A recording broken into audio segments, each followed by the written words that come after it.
बात करेंगे mechanisms of enzyme action की, कि एंजाइम किस तरीके से किसी सबस्ट्रेट को लेके प्रोडक्ट्स में कन्वर्ट करते हैं। तो होता ये है कि एंजाइम जैसे ही एक सबस्ट्रेट के साथ अटैच करते हैं जो वो स्टेज आती है उसको हम कहते हैं एंजाइम सबस्ट्रेट कॉम्प्लेक्स और ES कॉम्प्लेक्स। और उसके बाद फर्दर एक और स्टेज भी होती है जो आपकी बुक में मेंशन नहीं है, बट मैं आपको बता देती हूँ। वो स्टेज होती है जहाँ पे एंजाइम और प्रोडक्ट अभी सेपरेट नहीं हुए होते, तो उसको हम कहते हैं एंजाइम प्रोडक्ट कॉम्प्लेक्स।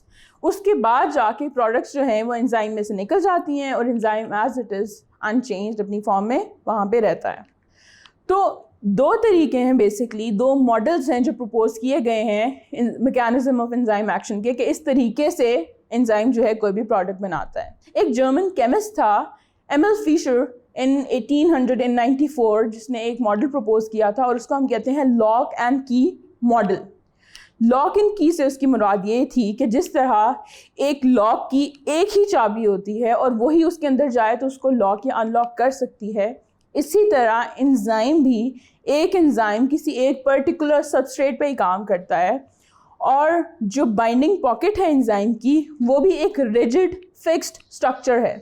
उस स्ट्रक्चर के अंदर एक पर्टिकुलर शेप का सबस्ट्रेट रिजिड फॉर्म में ही अटैच होगा और उसको कन्वर्ट करेगा प्रोडक्ट्स में। तो what this model states that enzyme and substrate both possesses specific shapes that fit exactly into one another. So over here you can see कि किस तरह से एंजाइम की एक्टिव साइट और सबस्ट्रेट की शेप बिल्कुल एक जैसे हैं। फिर नेक्स्ट स्टेप में वो सबस्ट्रेट जो है वो बाइंड होता है एंजाइम के अंदर और उस शेप में एग्जैक्टली उसी तरह के फिक्स हो जाता है। और फिर उसी तरह की दो प्रोडक्ट्स, दो से ज़्यादा भी हो सकती हैं, और ऐसा भी हो सकता है कि सबस्ट्रेट जो है वो दो डिफरेंट चीज़ें बाइंड हो रही हों और प्रोडक्ट उनको ज्वाइन कर दे।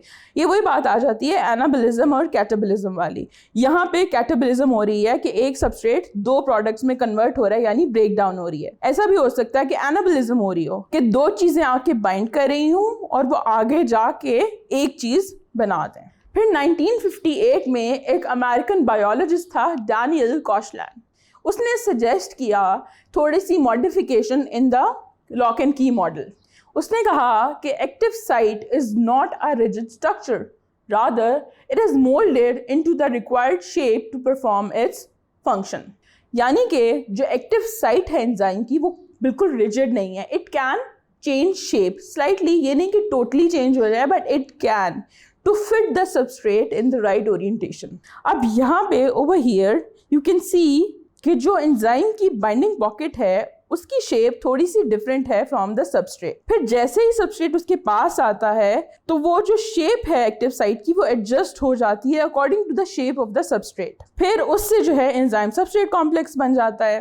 नेक्स्ट स्टेज पे वो प्रोडक्ट्स में कन्वर्ट हो रहा है। जैसे मैंने आपको पहले भी बताया कि एंजाइम प्रोडक्ट कॉम्प्लेक्स भी बनता है, एक स्टेज होती है रिएक्शन के दौरान जहाँ पे एंजाइम और प्रोडक्ट सभी बाउंड फॉर्म में होते हैं। उससे नेक्स्ट स्टेज में एंजाइम सेपरेट होता है अपनी प्रोडक्ट से।